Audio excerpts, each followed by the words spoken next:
ግን ትክክል መሆኑን እንዴት ታውቃለህ? ወደ ዶክተር ሄድክ፣ ዶክተሩ ከበሽታን አይደንቲፋይ ካደረገ በኋላ ፕሪስክሪፕሽን ጻፈልህ፣ ማዘዣ ወረቀትን ይዘህ ወደ እኔ መጥተሃል። ግን ትክክል መሆኑን እንዴት ታውቃለህ? ስለዚህ ነገር ቪዲዮ ባለፈው ሰርቼላችሁ ስለሆነ ካመለጣችሁ እዛ ተመልሳችሁ ማየት ትችላላችሁ።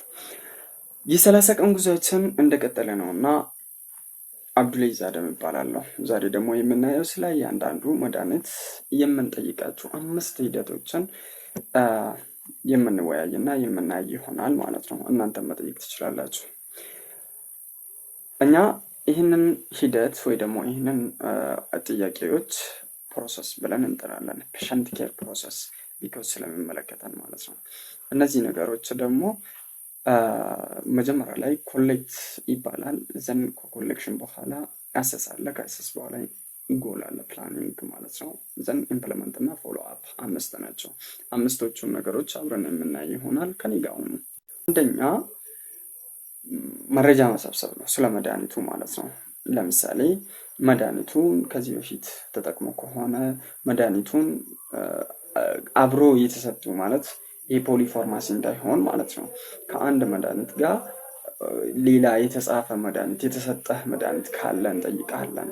ከዛ ደግሞ አላርጂ የወሰድከው ከዚህ በፊት የወሰድከው ነገር ድረጎች ደግሞ አላርጂ ካለባቸው እንጠይቃቸዋለን ማለት ነው።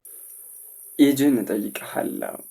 ከዛ እነዛ ነገሮችን ከጠየኩ በኋላ አሰስ ማድረግ እጀምራለሁ ማለት ነው። አሰስ ማለት ደግሞ ተስማምነትን መፈተሽ ማለት ነው። መድኃኒቱ ምን ያህል ተስማሚ ነው ከፔሸንቱ ጋር ማለት ከክላይንት ጋር ምን ያህል አስማምነት አለው የሚለውን ነገሮችም በዚህ መልክ የምናይ ይሆናል፣ እዚህ ስር የምናይ ይሆናል ማለት ነው። ይህ መድኃኒት ለበሽታ ትክክል እንደሆነ ቅድም እንዳልኳችሁ ለበሽታ ትክክል እንደሆነ፣ ለኩላሊትህ ደህና ነው ወይ፣ ይሄ የተሰጠው መድኃኒት ለኩላሊትህ ደህና ነው ወይ፣ ካፍን አያስከትልም ወይ ማለት ሳልን አያስከትልም ወይ የምለውን ነገሮችን የምናይ ይሆናል ማለት ነው።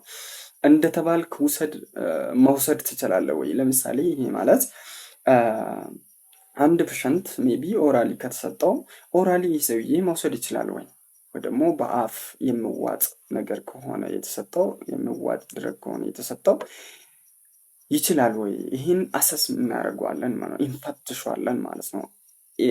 ኦራሊ መውሰድ የማይችል ከሆነ አይቪ መስጠት እንደሚቻል እንዲቀየርለት ማድረግ እነዛን ነገሮችን የምናነሳ ይሆናል ማለት ነው። ሰርድሊ ደግሞ የምናየው ፕሮሰሱ የሚሆነው እኔን እንዴት ከፔሸንት ጋር መገናኘት ይችላለሁ። 3ኛ ላይ እቅድ ማውጣት ነው፣ ፕላኒንግ ነው። አሁን ፕላኒንግ ላይ መች ነው መውሰድ ያለብህ? መቼ ነው መውሰድ ያለብህ? ጠዋት ነው ወይ መውሰድ ያለብህ? ማታ ነው ወይ መውሰድ ያለብህ? ከምግብ ጋር ነው ወይ መውሰድ ያለብህ? ከምግብ በኋላ ነው ወይ መውሰድ ያለብህ? እነዚህ ነገሮች ለኛ እኛ የምንጥረው ፕላን ሜክ ፕላን እንለዋለን ወይ ፕላኒንግ እንለዋለን። ምን ማቀድ ማለት እቅድ ማውጣት ማለት ነው። ከዛ ጎል ነው ማለት ነው። ስንት ነው የምትወስደው?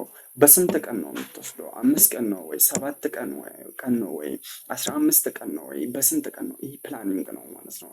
ይህንን ስናደርግና ይህንን ስንወያይ ደግሞ ከፔሸንቴ ጋር አይ ዳይሬክትሊ ኮንታክት ዊዝ ፔሸንት ኢትስ ናት አባውት ዲስፔንሲንግ ድረግ ሆነልኝ ማለት ነው። ሶ ፎርዝሊ ፕሮሰሴ የሚሆነው እኔን ከፔሸንቴ ጋር የሚያገናኝ 4ኛ ሂደቴ የሚሆነው ኢምፕሊመንት ነው ማለት ነው። ኢምፕሊመንት ስላችሁ በግልጽ ማስተማር በቀን 2 ጊዜ ውሰድ ብዬ አልሽኝም። አሁን የምናደርጋቸው ከቁርስ በኋላ 1 ከራት በኋላ 1 ግልጽ ማለት ሰውየው ኮንፊውዝ መሆን የለበትም። ደግሞ አድሄራንሱን ወይ ደግሞ እንዲያስተካክል ማለት ነው። ግልጽ እንዲሆንለት ክሊር እንዲሆንለት እናደርጋለን ማለት ነው። and also we use a teach back method in here ማለት ነው። ሪቨርስ ማለት ፊድባክን ከሰውየው ተረድተሃል ወይ ማለት እስቲ ንገረኝ በሱ ቋንቋ ማለት ነው። በሱ መረዳት በሚችለው ቋንቋ የት እንደምትወስድ እጠይቃለሁ ማለት ነው። ዘን ፊዚሊ እኔ ከፔሸንቴ ጋር ሜቢ ፔሸንቴ ወይ ደግሞ ክላይንቴ ፎሎ አፕ ማድረግ እንችላለን።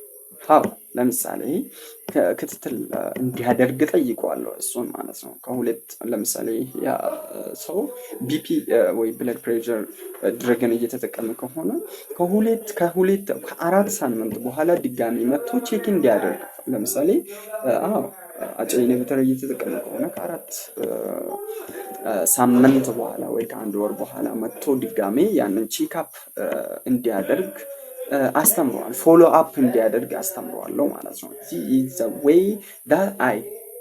ይሄኛው መንገድ ነው የምጠቀመው ማለት ነው። እኔንና ፔሸንቴን የሚያገናኘው ማለት ነው። ዳይሬክት ዲስፔንሲንግ አለው። ሁለተኛ ደግሞ ለሱ ኬር ትሪት ማድረግም አለው።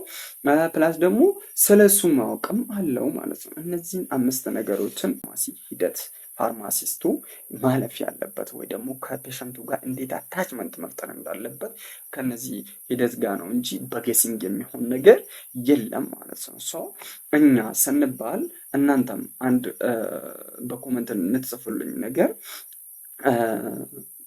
እንድትጽፉልኝ የምፈልገው ነገር የትኛው ስቴፕ ነው ስኪፕ ሆነው ከፔሸንት ጋር ዳይሬክትሊ እኔና ፔሸንቴን እንዳንገናኝ የሚያደርገው የትኛው ሜትድ ስኪፕድ ሆኖ ነው ወይ ጠፍቶ ነው?